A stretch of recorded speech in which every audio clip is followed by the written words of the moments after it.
Feeling lonely after a breakup? Totally understandable. Today, we're going to give you some tips on how to get through it.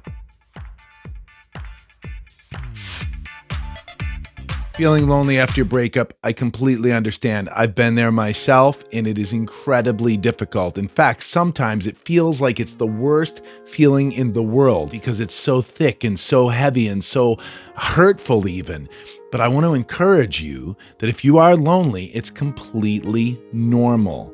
Millions and millions of people throughout all of history have gone through breakups and the disruption that it brings and have sensed that feeling of loneliness and discontentment and depression, sorrow, sadness. It makes sense and you're normal. So I want to encourage you, you're going to be okay and you're going to make it.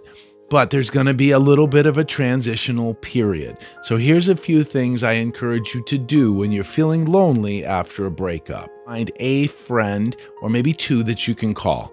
I know some people don't have friends. A lot of guys especially, we don't have friends.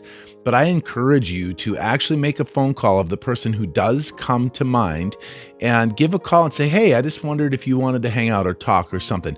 And I know this, when we're lonely, many times we don't want to hang out with anyone. We just want to sit in the house, watch Netflix, chill, and do nothing. But it's so important for us to make sure we do stay connected, especially when we've just come through a breakup and we're having those feelings of insecurity and those feelings of despair and that kind of thing. So important to go find someone that you can connect with.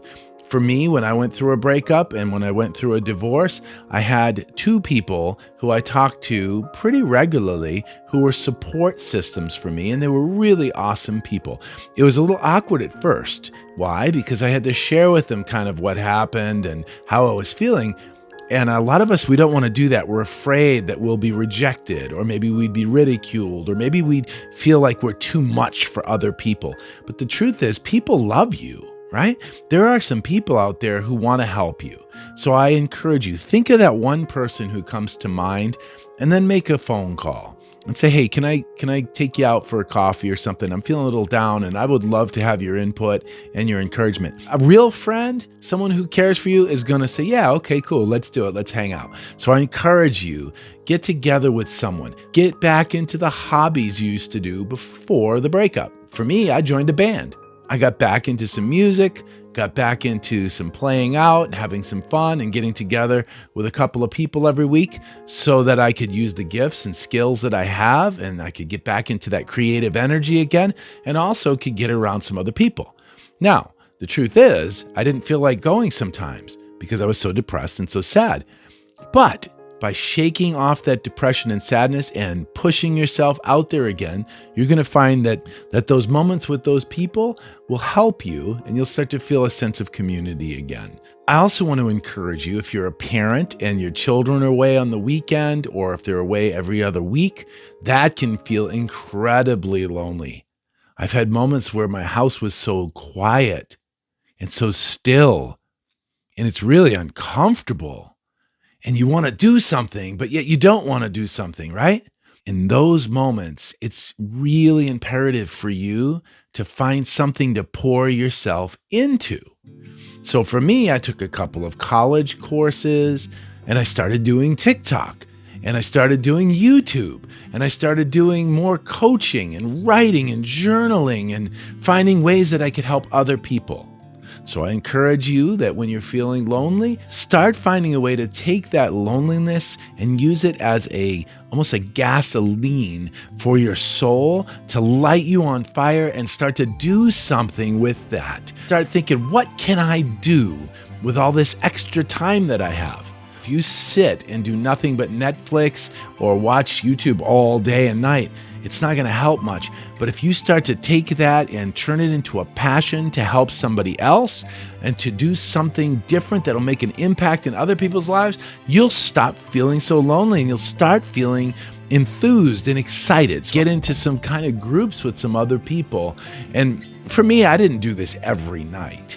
I like to be alone at times, and maybe you do as well. We have different types of personalities. Some people are extroverts and they want to be out all the time. It might be good for you to actually back that up a little bit and spend a little bit of time alone to assess, to think, to evaluate, to look at your life and where you are and where you want to go and what you want to do in your life, right? But if you're an introvert, you might want to push yourself to get out a little bit, to get out of your comfort zone just a little bit. And I know that may be scary for some of you. It might be the last thing you want to hear, but it can be very valuable for you to get out and just do something with someone.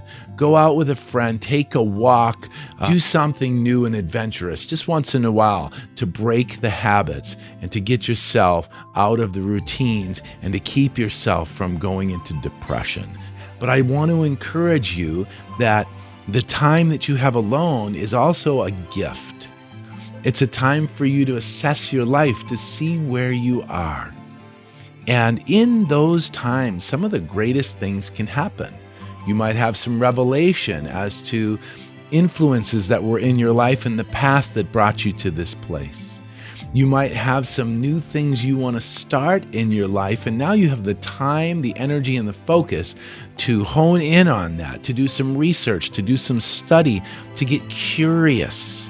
Many of the greatest people who ever lived spent many years alone. John Mayer, for example, talks about how he used to spend endless hours in his room alone, and in that he learned to be a master guitar player, singer, and songwriter who's impacting the world right now. Many of us are afraid to be alone, but actually by being alone, we might actually find out who we truly are. And once we find out who we are, when that season of loneliness ends, it's going to be amazing. And embrace the time that you have as a gift, and you might find it's not that bad. After a while, you might find that you like it. And so when you get back into the rhythm of community and maybe even in a relationship in the future, you might find that you want times of being alone again, times of going on walks by yourself, or times of locking yourself in the man cave and doing a project or something, or getting in front of your easel and painting, or whatever it is you might want to do.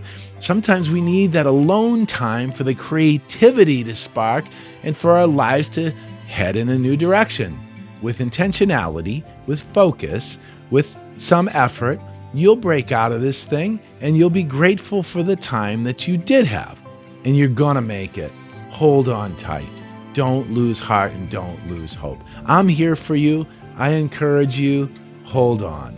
Things are gonna get better. Make sure you like and subscribe to this channel. We're bringing on some guests really soon. I'm totally excited, who are going to help us in relationships, in communication, and attachment styles, and who will give us the strength, tips, and tools to grow in our lives after breakup.